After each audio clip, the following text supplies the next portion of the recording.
सालों की मेहनत, दिन रात की पढ़ाई और डॉक्टर बनने का सपना, लेकिन अब 23 लाख छात्रों के भविष्य पर लग गया है सबसे बड़ा सवाल।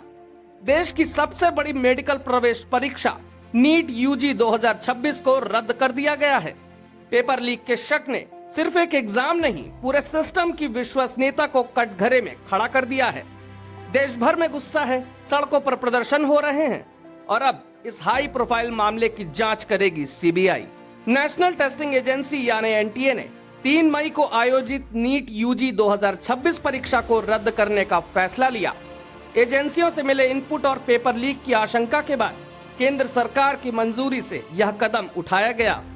अब जांच की कमान सीबीआई को सौंप दी गई है। एक गेस्ट पेपर में लगभग 410 सवाल थे, जिनमें से करीब 120 सवाल केमिस्ट्री सेक्शन में आए बताए जा रहे हैं। राजस्थान एसओजी के एडीजी विशाल बंसल के मुताबिक यह गेस्ट पेपर परीक्षा से 15 दिन से लेकर 1 महीने पहले तक छात्रों में घूम रहा था। जांच एजेंसियां अब ये पता लगाने में जुटी हैं कि क्या इसी गेस्ट पेपर के जरिए चीटिंग और ऑर्गेनाइज्ड लीक हुआ। हैरानी की बात यह है कि जांच में मिले कई सवाल असली परीक्षा से मेल खाते पाए गए हैं। वो गेस्ट पेपर इन लोगों के बीच में, इन बच्चों के बीच में आज से नहीं, वो काफी एग्जाम के करीब 15 दिन पहले, महीना भर पहले तक उनके पास में ये आ रखा था। जैसे किसी ई मित्रा पे किसी ने फोटोकॉपी कराई तो ई मित्रा वाले ने आगे उसको फोटोकॉपी को आगे देना शुरू किया।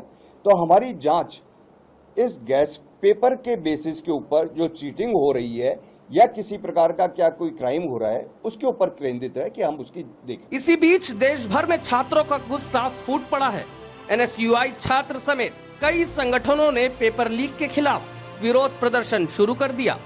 छात्रों का कहना है कि हर साल पेपर लीक की खबरें आती हैं, लेकिन सिस्टम बदलने का दावा सिर्फ कागजों तक सीमित रह जाता है। हमारी मेहनत और भविष्य के साथ खिलवाड़ बर्दाश्त नहीं किया जाएगा। अब लाखों छात्र फिर से परीक्षा की नई तारीख का इंतजार करेंगे। फिर से वही तैयारी, फिर वही दबाव और वही अनिश्चितता। लेकिन सबसे बड़ा सवाल अब सिर्फ नीट का नहीं है, बल्कि उस सिस्टम का है जिस पर देश के करोड़ों युवाओं का भविष्य टिका हुआ है। क्या इस बार सच में मास्टरमाइंड तक पहुंच पाएगी जांच, या फिर हर साल की तरह यह मामला भी कुछ दिनों में ठंडा पड़ जाएगा? देश और दुनिया की तमाम खबरों के लिए आप बने रहें द प्रिंट लाइन्स के साथ।